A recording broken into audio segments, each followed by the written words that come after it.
இலக்கியாவும், கௌதமும் இங்க வந்ததுக்கு அப்புறமும் சந்தோஷமா இருக்காங்க அப்படின்னு சொல்லிட்டு, இந்த அங்கிள் இருந்துட்டு நேரா போயிட்டு எஸ்எஸ்கே கிட்ட வந்து பார்த்தீங்கன்னா விஷயத்த சொல்லிக்கிட்டு இருக்காங்க.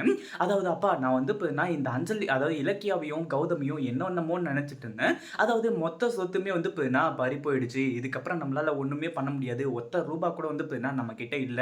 இதுக்கப்புறம் வாழ்றதுக்கு வழியே கிடையாது அப்படின்னு சொல்லிட்டு இவங்க 2 பேரும் போயிட்டு பாலக்கானத்துல விழுந்து செத்துருப்பாங்கன்னு சொல்லிட்டு வந்து பார்த்தா, இவங்க என்னடான்னா இப்போ மறுபடியும் ரொம்பவே சந்தோஷமா புது வாழ்க்கைய ஸ்டார்ட் பண்றதுக்கு பார்க்குறாங்க.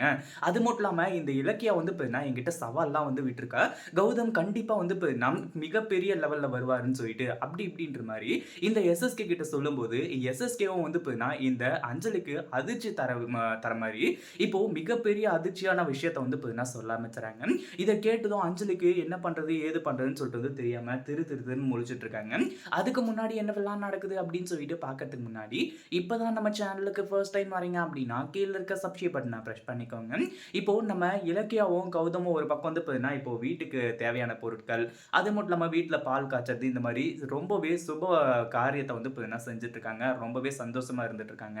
இத பார்த்துட்டு போன அஞ்சலிக்கு வயிறு எரிஞ்சுட்டு இருக்கு. அதாவது என்னதான் வந்து பார்த்தீங்கன்னா, எவ்ளோ அதாவது அந்த ₹1,00,00,000 சொத்து இருக்கிற கார்த்திக்க கல்யாணம் பண்ணிக்கிட்டு, இந்த மொத்த சொத்துக்குமே வாரிசு வந்து பார்த்தீங்கன்னா, இனிமே கார்த்திக் தான். அந்த மொத்த சொத்துமே நமக்கு தான் வரப்போகுது அப்படின்னு சொல்லிட்டு வந்து நினைச்சிட்டு இருந்தாலுமே, நம்ம இலக்கியாவும், கௌதமும் சின்ன சின்ன செலவு பண்ணிட்டு, சின்ன சந்தோஷத்தோட வந்து பார்த்தீங்கன்னா இருந்துட்டு இருக்கப்போ, அந்த ஒரு சந்தோஷத்தையும் கெடுக்கணும் அப்படின்றது தான் இந்த அஞ்சலியோட நோக்கமா இருந்துட்டு இருக்கு.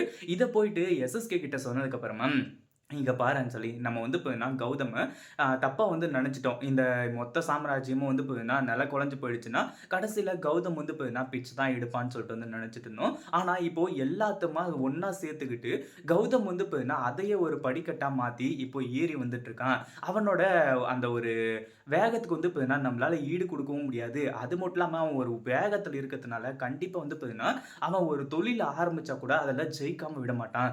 கௌதம பத்தி எனக்கு நல்லாவே தெரியும் அப்டின்ற மாரி சொல்லி, இந்த எஸ்எஸ்கே வந்துட்டு அஞ்சலிக்கு வந்து பார்த்தீங்கன்னா, ஒரு பயங்கரமான அதிர்ச்சிய வந்து குடுக்குறாங்க. அதாவது இத்தன வருஷமா நம்ம கௌதம் வந்து பார்த்தீங்கன்னா, கௌதமோட கம்பெனிய வந்து ரன் பண்ணிட்டு இருந்தாங்க இல்லையா? அதாவது அத கட்டி காப்பாத்திட்டு இருந்தாங்க. அதே மாதிரி ஒரு புது கம்பெனிய உருவாக்கி, அந்த கம்பெனிய முதல் இடத்துக்கு கொண்டு வரது எப்டி அப்டின்ற ஒரு விஷயமும் நம்ம கௌதமுக்கு நல்லாவே தெரியும் அப்படின்ற ஒரு விஷயம் இந்த எஸ்எஸ்கேவுக்கு நல்லாவே தெரியும். இந்த ஒரு விஷயத்த சொல்லும்போது தான் அஞ்சலியால அத தாங்கிக்கவே முடியல. ஏன்னா எப்பவுமே இலக்கியாவும், கௌதமும் காலடியிலே இருக்கணும். எப்பவுமே மேல வந்துரவே கூடாதுன்னு சொல்லிட்டு தான் இந்த அஞ்சலி வந்து நெனச்சுட்டு இருந்தா. ஆனா இவங்க சொல்றது எல்லாத்தையுமே கேட்கும்போது இந்த அஞ்சலியால எதுவுமே பண்ண முடியல. அது மட்டும் இல்லாம இதுக்கு என்னதான் வழி? அவங்க 2 பேரும் நல்லா வாழ்ந்தவே கூடாது. எப்படியாச்சும் வந்து பார்த்தீங்கன்னா, அவங்களோட கதைய வந்து முடிக்கணும். அவங்க வந்து பார்த்தீங்கன்னா மேல வந்துரவே கூடாது. அப்படின்னு சொல்லிட்டு வந்து சொல்லும்போது அஞ்சலி நான் அதுக்கெல்லாம் எல்லா ஏற்பாடுமே பார்த்துக்கிறேன். நீ கவலைப்படாத. கௌதமால வந்து பார்த்தீங்கன்னா, இந்த ஒரு போட்டியில அதாவது இந்த ஒரு கம்பெனி ஆரம்பிக்கிறேன் அப்படி இப்படின்னு சொல்லிட்டு என்ன பண்ணாலும் சரி, அதுல வந்து பார்த்தீங்கன்னா, கண்டிப்பா நான் மூக்க நுழைப்பேன். அவங்க செய்ற எல்லாத்துலயுமே நான் தடங்கலா போய் நிப்பேன் அப்படின்னு சொல்லிட்டு இந்த எஸ்எஸ்கே இருந்துட்டு இந்த அஞ்சலி கிட்ட சொல்றாரு. இத பத்தி நீங்க என்ன நினைக்கிறீங்க? இந்த வீடியோ புடிச்சிருந்தா லைக் பண்ணுங்க, ஷேர் பண்ணுங்க. இப்பதான் நம்ம சேனலுக்கு ஃபர்ஸ்ட் டைம் வரீங்க அப்படின்னா சப்ஸ்கிரைப் பண்ணிக்கோங்க.